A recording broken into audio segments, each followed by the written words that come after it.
And so now we have one of my former classmates, and she is doing absolutely phenomenal work, and I want to just quickly read her bio. Baton Rouge native, Rodneyna serves as Division Director for the Louisiana State Museum, overseeing the 4 regional museums, which is absolutely outstanding, because I love the museum. I love Capitol Park, and we presented at Capitol Park in the past, some of my students. Director Hart creates environments that strategically meet the needs of the communities they serve through programming, promotion, partnerships, dialogue, and exhibitions. And so I'm so pleased to present the work that is phenomenal with the Smithsonian, dare I say it, the Smithsonian. The Smithsonian Negro Motorist Green Book exhibition and programming. I now present to you Director O'Connor Hart of the Capitol Park Museum.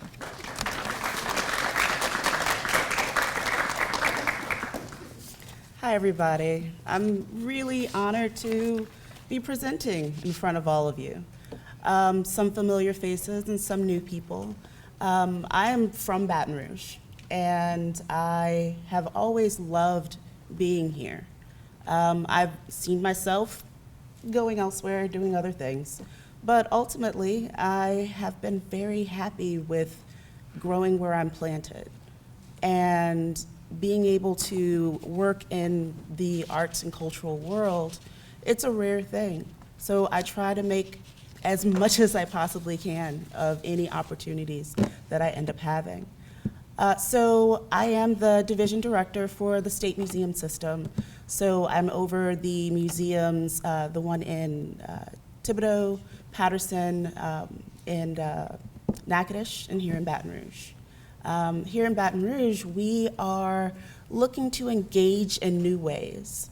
Most of what I'm going to be talking about today is the Negro Motorist Green Book.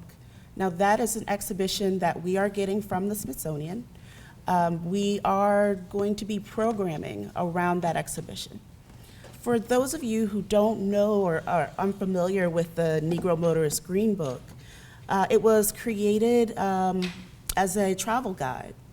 So it was created as a travel guide from 1936 through 1967 by someone named Hugo Green.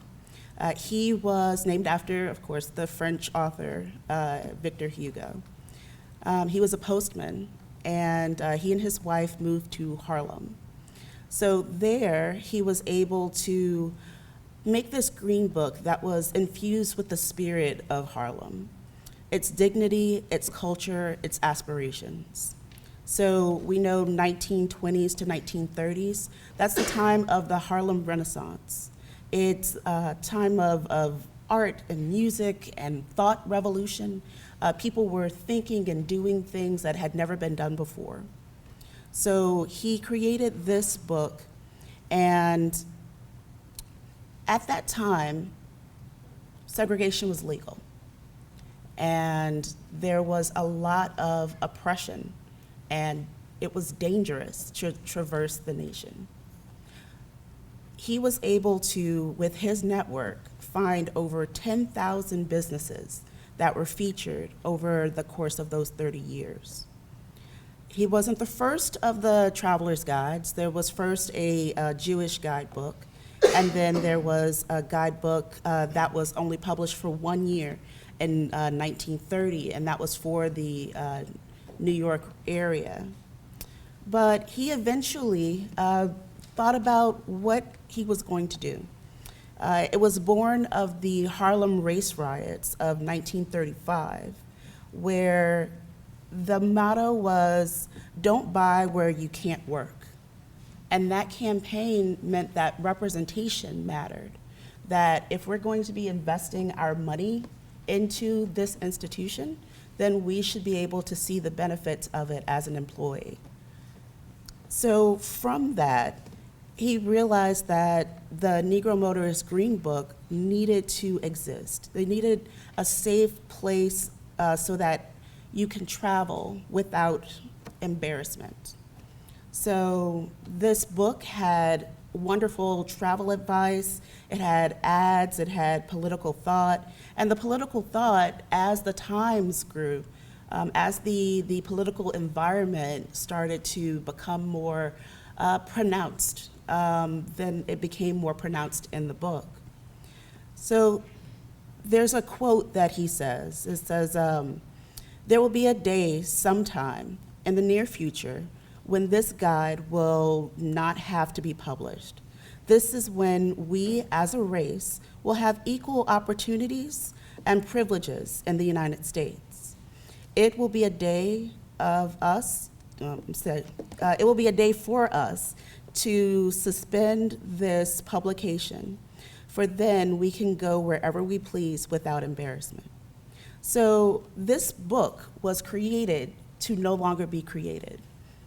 He envisioned a world where we would be able to traverse the state in a very open way. He didn't see that. There were momentous bills that were passed after he died, which was in 1960.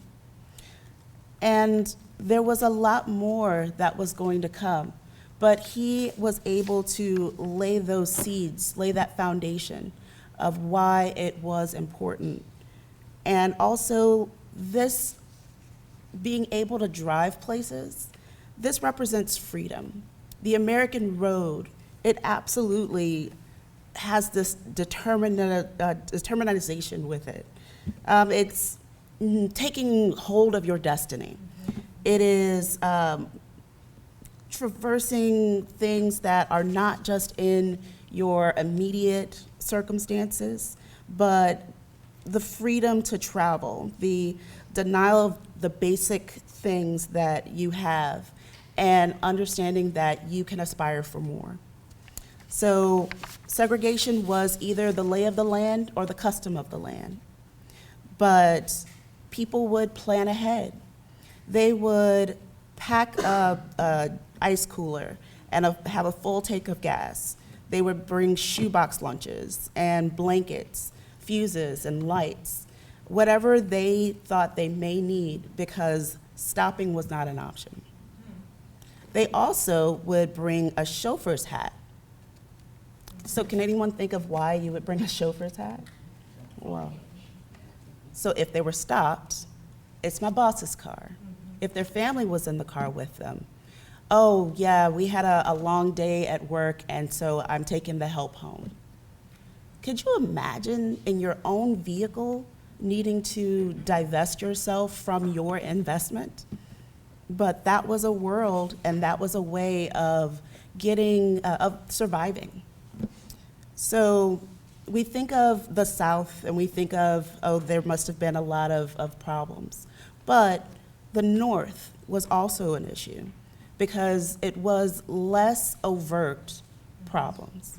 But when you got there, many of the doors were closed. Fortunately, there were havens. There were places like Harlem, Detroit, Chicago. All of these kinds of places had been a source of enveloping for the Black community. They were able to establish homes and develop those homes over time, and communities that grew and supported each other. So in the West, there were also issues of racism. In fact, we think of Nat King Cole and his Route 66 sound. Well, apparently there were 89 counties on the route of Route 66 that were sundown cities or sundown counties. So if you're not familiar with a sundown county, if you were a person of color and you were found driving at sundown, you could be arrested, you could be beaten, there could be serious consequences for just existing on the road.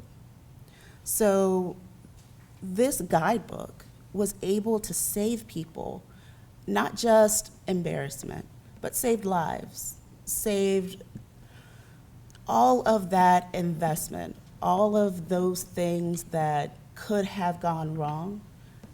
They were able to navigate this world in a much more meaningful way and a much safer way. But unfortunately, over time, a lot of the institutions, they have gone away. This book, the finding of it and resurfacing of its importance and creating these exhibitions, these movies, having all of the programming that's around it, it's a bit of a resurgence. And this information was almost lost to time. Just like a lot of the institutions, because of a lack of need, because of a lack of focus, and also because of competition. A lot of these things have gone to the wayside. We are thinking about all of the progress that has been made, but even in that, we've lost a lot. There were Black-owned businesses that were thriving, and whenever integration happened, they were no longer the only choice. There was a lot of competition, and a lot of well-funded competition. They didn't have the blessing of the local police or policymakers or anyone who could help, and a lot of the communities were intentionally deprived of their resources. We know the story now. We are living on the other side of it. And we come to understand that this was just a time where there was great loss, and it was very intentionally created. But to not dwell on the negative, it's a beautiful exhibition. It's a beautiful story. It's very important that we remember these things and that we are able to have a meaningful experience with our cultural venues, and we hope to provide that for you. Whenever you do come to the museum, which I expect all of you to come to the museum, it's right there across from the state capitol, I want you to spend some time with one object or one phrase or one thing and really meditate on it. Think about, how is your life better or different, or how can you use this information or share this information with someone? But don't make it a passive experience. How do we invest in the time and the energy in our cultural institutions? It's not just money. It's money too, but it's not just money. It's that we appreciate them, that we patron them, that we put a ring on it. Because if we don't, it's not gonna stay. So please go to our website. It's on the louisianastatemuseum.org, and you'll learn about all of the different programs that we'll have coming up.